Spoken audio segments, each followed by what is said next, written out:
Olá, o Interesse Público começa agora e destaca: tragédia em Maceió expõe riscos oferecidos por lixões. Desativação do lixão que fica próximo a uma favela teria evitado a morte de um menino. Em Fortaleza, a paisagem natural perde espaço para a construção de prédios. Sociedade se mobiliza para evitar novos danos à região litorânea. Boa notícia aos concursandos. Decisão do Superior Tribunal de Justiça garante nomeação de candidatos aprovados dentro do número de vagas em concurso público. Fique atento, operadora de telefonia não pode cobrar por assinatura básica com um serviço bloqueado. Essas e outras notícias agora no Interesse Público, um programa do Ministério Público Federal. Em Alagoas, um menino de 12 anos morreu atropelado por um trator enquanto dormia em um lixão. Depois da tragédia, a Prefeitura de Maceió anunciou que vai iniciar a construção de um aterro sanitário para desativar o lixão na cidade. O pedido havia sido feito pelo Ministério Público Federal. Além de ser uma fonte de problemas ao meio ambiente e à saúde, o local coloca em risco a segurança de adultos e crianças que trabalham como catadores de lixo. Danos ao meio ambiente e risco constante à saúde. Os lixões representam uma forma inadequada de destinação do lixo. Em Maceió, há mais de 40 anos, os resíduos de toda a cidade vão parar neste terreno. Em 2003, o Ministério Público Federal no Estado recorreu à Justiça, com pedido para que a Prefeitura acabasse com o lixão e construísse um aterro sanitário. Uma situação deplorável, um lixão quase no centro da cidade, uma montanha de lixo.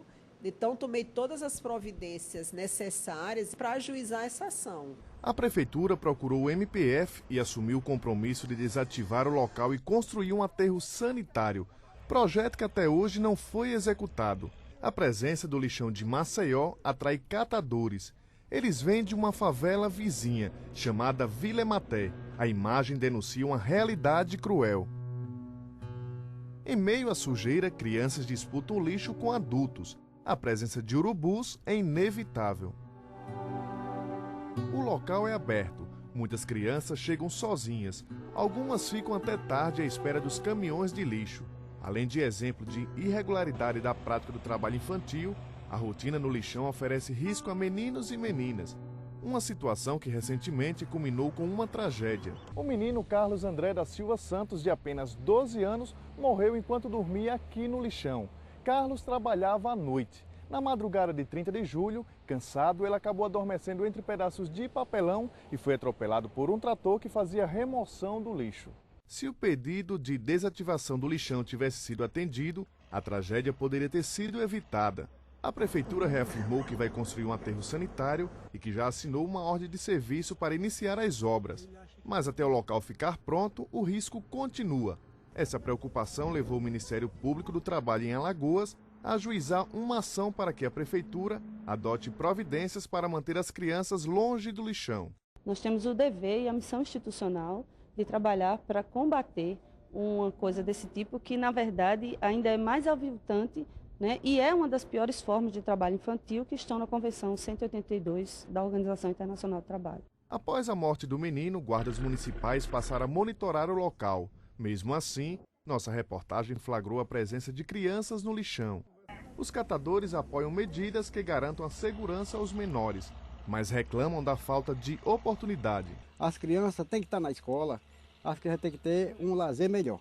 A criança não pode andar do lixo. A gente vai porque, de qualquer maneira, a gente sobrevive do lixo, né? Somos catador, mas as crianças têm que estar fora do lixo. Fico aí no lixão porque não tem oportunidade na vida, um sofrimento. Solução final mesmo é o município cumprir o compromisso assumido com o MPF, que não prevê apenas a construção de um aterro, mas a adoção de medidas que ajudem os catadores a viver com dignidade.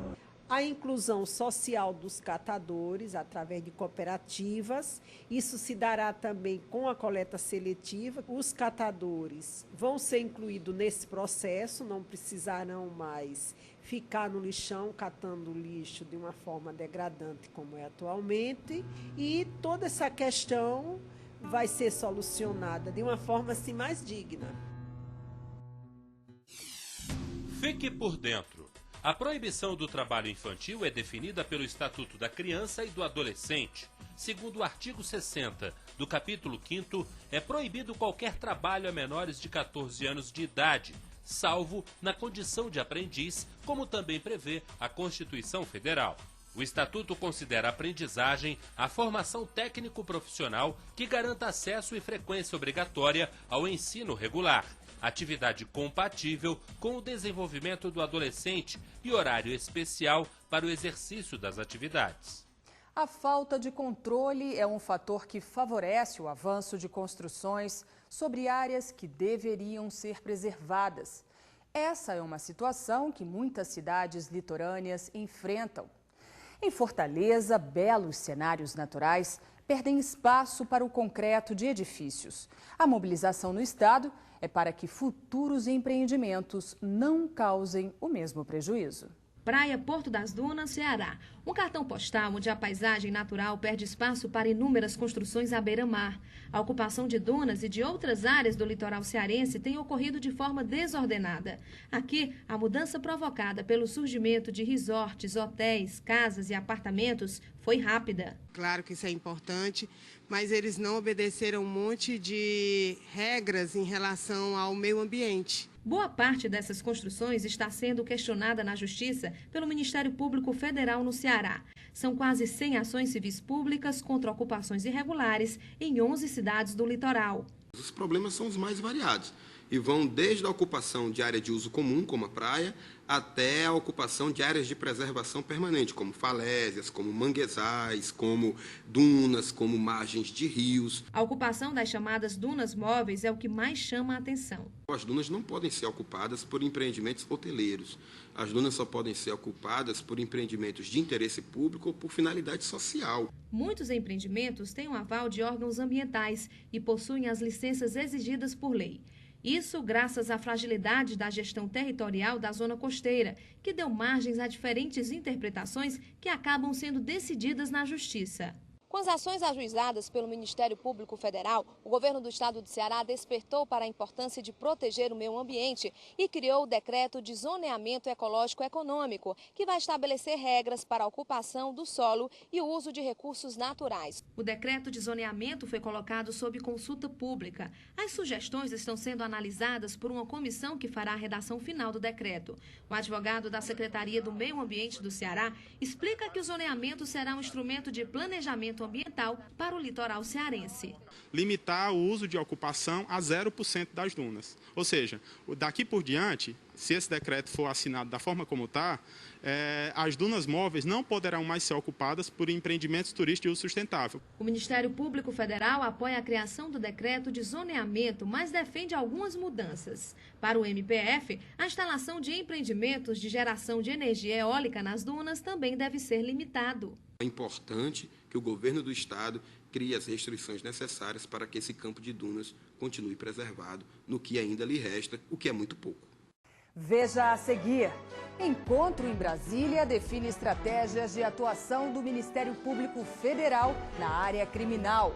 E ainda, no Rio de Janeiro, a ação na Justiça pede o fim da cobrança de assinatura básica de telefone bloqueado.